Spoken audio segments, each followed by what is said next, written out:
Kansas State hosted Oklahoma State and had a huge, when I say huge, I mean a huge bounce back game. 550 total yards, 300 rushing yards. Avery Johnson looked pretty shaky early, honestly. He threw that interception. Oklahoma State, you know what Oklahoma State did in the first half that they did not do in the second half? Ran the ball with Ollie Gordon effectively. And when they do not do that, this offense, at times, their explosive Deshaun Stribling has emerged as like a really nice number one. And not to mention Brendan Presley and Rashad Owens are really good receivers on their own, but Alan Bowman isn't necessarily a game changer at the quarterback spot. Getting those guys, getting those skill position guys to football.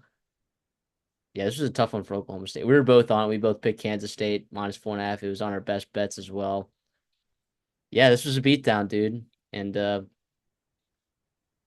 gonna have to ride it out with Alan Bowman because Rangel is not the answer either. Well, first of all, I don't think Bowman is the problem. He is who he is. We've seen him for freaking 7 years now in college football. He's not going to change. He's not going to develop all of a sudden. It's the consistency that is his problem. The thing is to help a consistent quarterback, first of all, play the defense. Secondly, run the football more consistently and more often. 50 to 29 passing attempts to rushing attempts. I know game script kind of dictated that, but it didn't really though. In that first half, you were in it, it was not out of reach. Why would you go away from it? And in that second half, Kansas State was able to pull away, and they just kind of got caught. DJ I look at Giddens. this one drive here. Oh, good football player. Here's coming out second half, right? Oklahoma State was down 8 points, right? And could have been potentially better, could have been worse. The fumble killed them, obviously, and Kansas State responded to end the first half. However, you come out and you have two dud of a drives with a three and out and then interception. There was two rush attempts on those 10 plays. That is ridiculous. 2 year point. But yeah, Kansas State needed a bounce back game. I'm not going to totally just shift my expectations of Avery Johnson and this offense because Oklahoma State defense is terrible.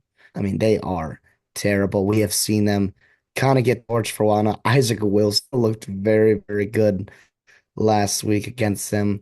So yeah, I'm not gonna, completely be like they're back, they're back, they're back. It was a good win. Nonetheless, it was a very good win. You move up to 1-1 in the conference. All your goals are still ahead of you and you kind of get into your bye week and you can kind of reset, figure things out offensively with Avery Johnson, lean into what you are good at, which is running the ball, which they did, and Oklahoma State did not. 300 yards on the ground. That will win you a ton of football games. Oklahoma State's defense is allowing 480 yards per game. That is good for 130th in the country. Of how many For teams? 38. what do you say? 134. How many It's teams are 134. there? I'm 34. So there'll Jeez. be 136, I think, next year.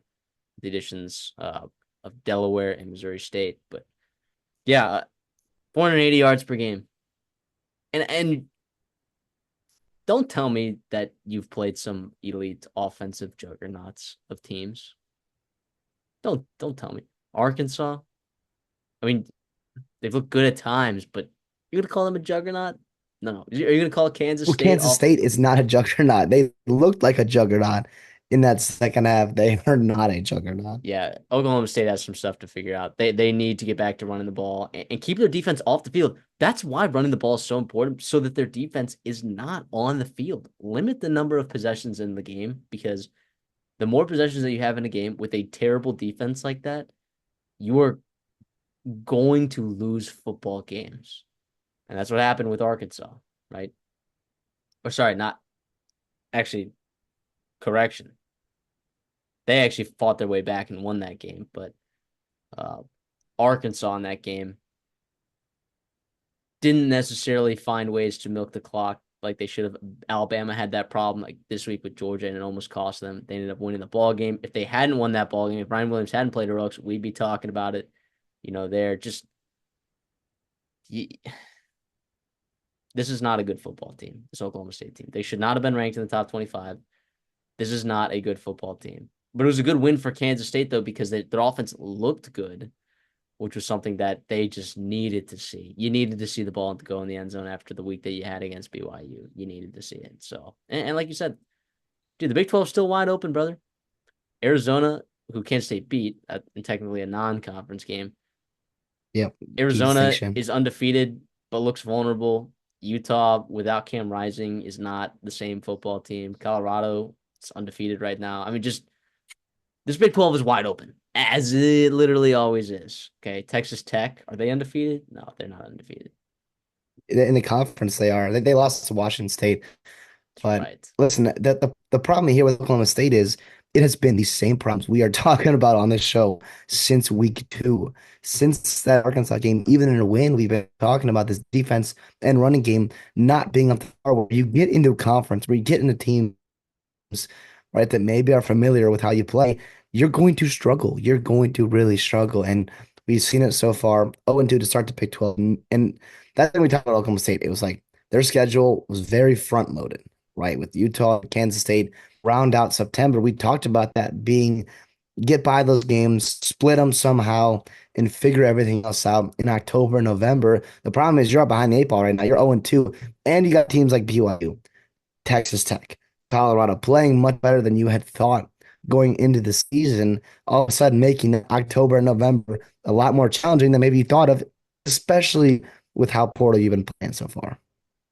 But listen, hey, we how many times have we seen Mike Gundy's team start slow and make get better? These teams, these kids, 18 and 22-year-old kids, they're being coached, they're going to develop throughout the season. It's who can self-scout and identify what their weaknesses are. We saw this last year where Oklahoma State was not running the ball well or at all in the beginning of the season, and then they're like, "Oh, we have Ollie Gordon. Let's run the ball 30 times a game," and he was a monster.